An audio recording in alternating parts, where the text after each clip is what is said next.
hadir pada kali ini. Yang kami hormati Dr. Randa Putri Nurharida, MSI, selaku dosen pengampu pada mata kuliah Bahasa Indonesia pada kali ini dan tidak berkenan hadir. Di sini saya sebagai moderator memperkenalkan pemateri pada kali ini, yaitu ada Bapak Dian Jatulanda, Tika Rahmawati, Mbak Rupiah Tusa, dan yang terakhir ada Mbak Tika Aplikasari. Baik, tanpa berlangsung lebih lama lagi, mari kita masuk ke materi pada kali ini. Silakan.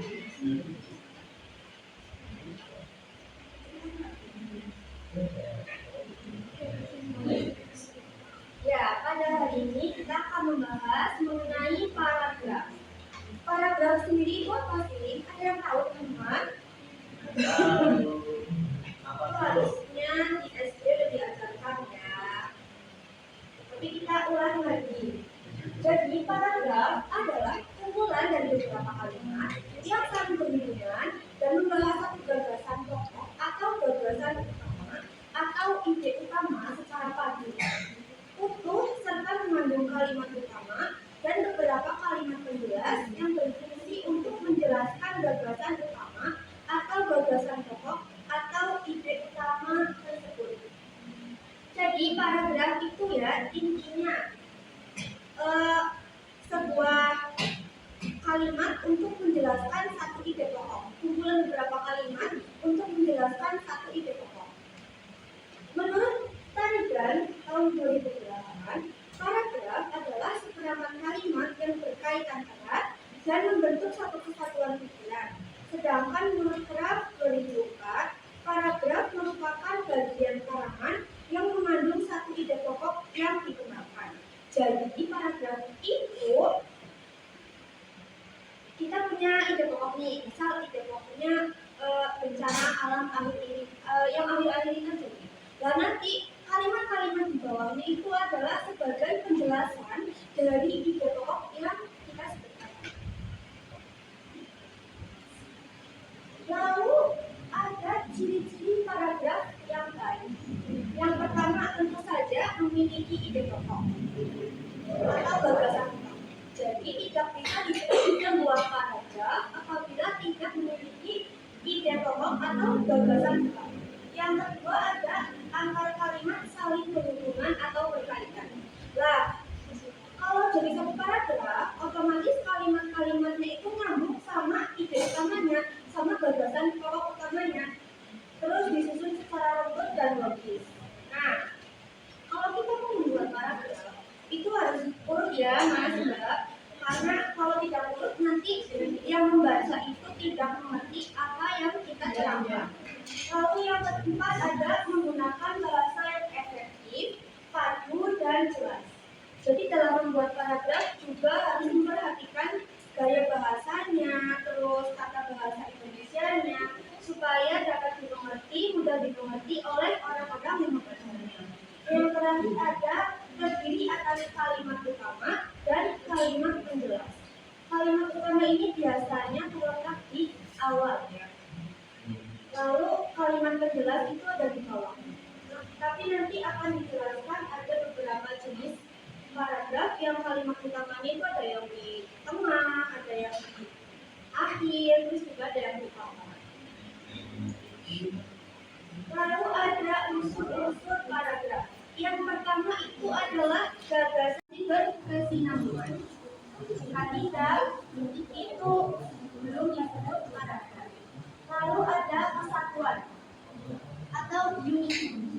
Semua kalimat pendukung pembahasan gagasan utama.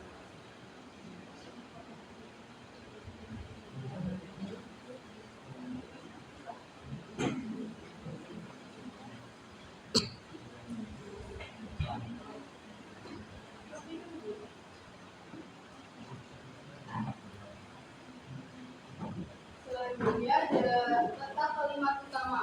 Nah, letak kalimat utama itu nggak selalu ada di awal paragraf. Nah, ada empat jenis letak kalimat utama. Yang pertama adalah paragraf deduktif, yakni paragraf yang memiliki ide pokoknya itu ada di awal kalimat. Nah, terus diikuti oleh kalimat-kalimat yang jelas sebagai penguat. Nah, jenis paragraf ini paling sering digunakan dalam tulisan ilmiah.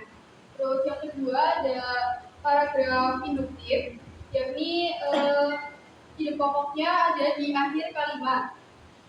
Terus yang selanjutnya ada paragraf campuran. Kalau di paragraf campuran ini, ide pokoknya itu ada di awal sama di akhir. Jadi ada dua.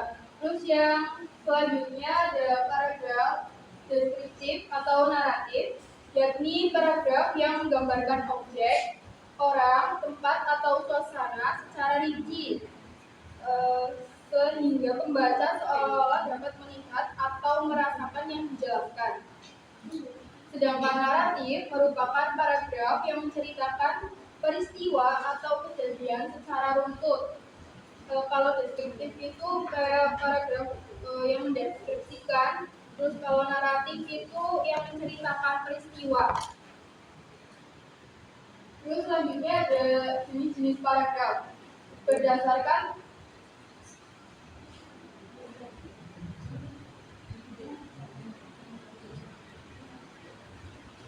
jenis-jenis paragraf berdasarkan tujuannya dibagi menjadi 5, yakni paragraf narasi, paragraf deskripsi, paragraf eksposisi, paragraf argumentasi, dan paragraf persuasi.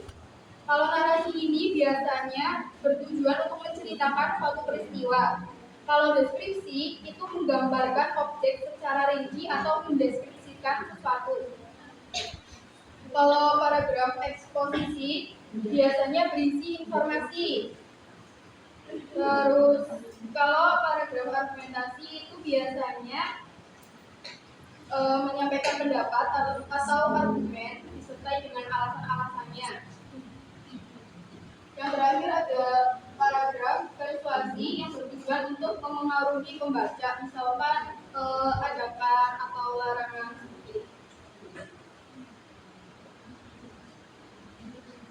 Ada syarat paragraf yang baik. Terlanjut ya teman-teman.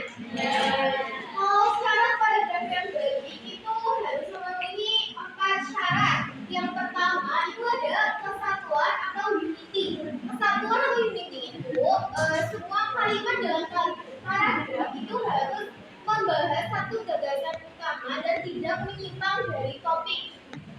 Selanjutnya yang kedua ada kepaduan atau koherensi.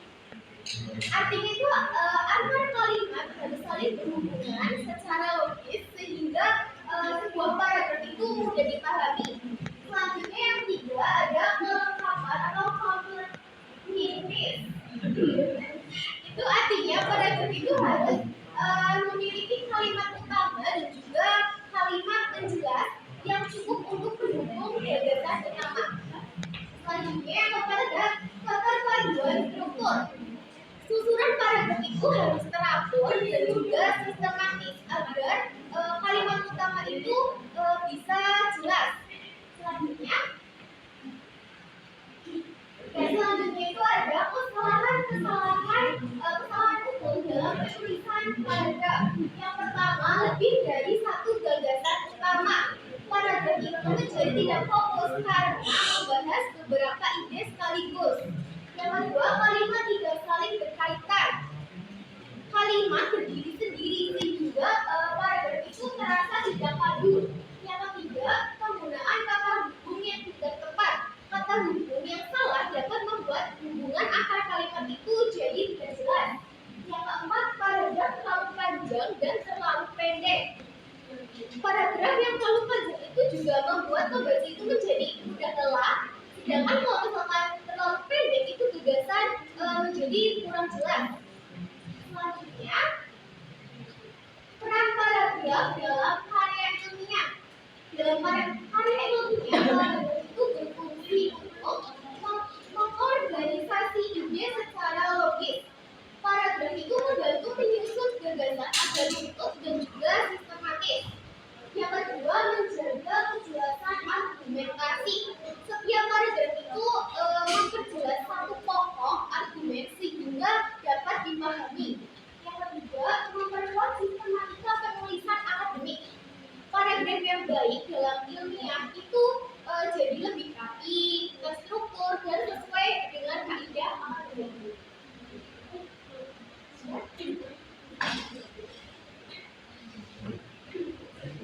Berikutnya yaitu sesi tanya jawab. Dari semua teman-teman yang ada di sini, siapa tahu ingin bertanya lebih lanjut atau belum paham nih soal materi paragraf, boleh bertanya. Silakan. Kenalan dulu ya. Ya, assalamualaikum warahmatullahi wabarakatuh. Waalaikumsalam warahmatullahi wabarakatuh. Perkenalkan, nama saya Nisa Farabila. Di sini izin bertanya, kapan sebaiknya menggunakan paragraf naratif daripada paragraf deskriptif? Berikan contoh kasusnya. Sebaiknya menggunakan paragraf deskriptif sama paragraf naratif. Nah, kalau paragraf deskriptif ini kan menggambarkan objek, orang, tempat atau suasana. Jadi kalau paragraf deskriptif ini itu kita gunakan saat ingin melukiskan suatu objek, tempat atau suasana.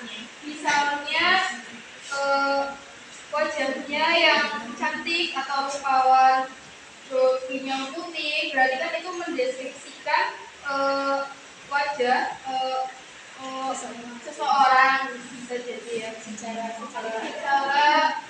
lebih detail. Ya, menggambarkan. Sedangkan paragraf naratif itu saat kita ingin menceritakan serangkaian peristiwa atau kejadian secara kronologis, biasanya untuk menyampaikan berita. Terus perbedaan yang mencolok itu biasanya kalau deskripsi itu fokus pada satu momen atau satu objek yang akan dideskripsikan secara detail. Sedangkan kalau naratif itu fokusnya pada serangkaian kejadian, kayak misal ada banjir, nah kita menceritakan rangkaian bisa terjadinya banjir itu bagaimana, kayak gitu. Iya. Kasus yang deskriptif itu apa aja? Biasanya. Kalau deskriptif itu seperti tadi, misal kita mau menggambarkan seseorang itu, misal dia wajahnya cantik, putih, atau enggak mungkin kulitnya sawo mata, seperti itu. Kalau misalnya naratif itu harus didasarkan oleh keterangan waktu, gitu Mbak. Perkenalkan, nama saya Dodi Saputra di PGSD kelas SDA. Mau bertanya nih, paragraf sama alinea itu sama apa tidak? Paragraf dan alinea itu sama atau tidak? Oke, terima kasih Mas Dodi. Sama atau tidak? Jawabannya itu sama, cuma berbeda istilah saja. Jadi paragraf sama alinea itu sinonim. Kalau misalkan alinea itu istilah lama, tapi kalau misalkan paragraf itu istilah yang baru saat ini. Paham? Jadi sama, paragraf sama alinea itu sama pengertian juga. Ya. Sudah puas? Sudah puas? Untuk diskusi pada tadi itu adalah koherensi untuk menjaga paragraf agar tetap berkesinambungan. Paragraf adalah sebutan untuk sekarang dan alinea itu sebutan yang dulu dan memiliki makna yang sama. Dan paragraf deskriptif fokus untuk menggambarkan suatu objek, sedangkan paragraf naratif untuk menceritakan suatu peristiwa secara global. Setelah sudah dibacakan kesimpulan dan juga pemateri pada pagi hari ini, terima kasih sudah mendengarkan dan ikut bertanya pada diskusi pada kali ini. Bila taufiq wal hidayah, wassalamualaikum warahmatullahi wabarakatuh. Waalaikumsalam.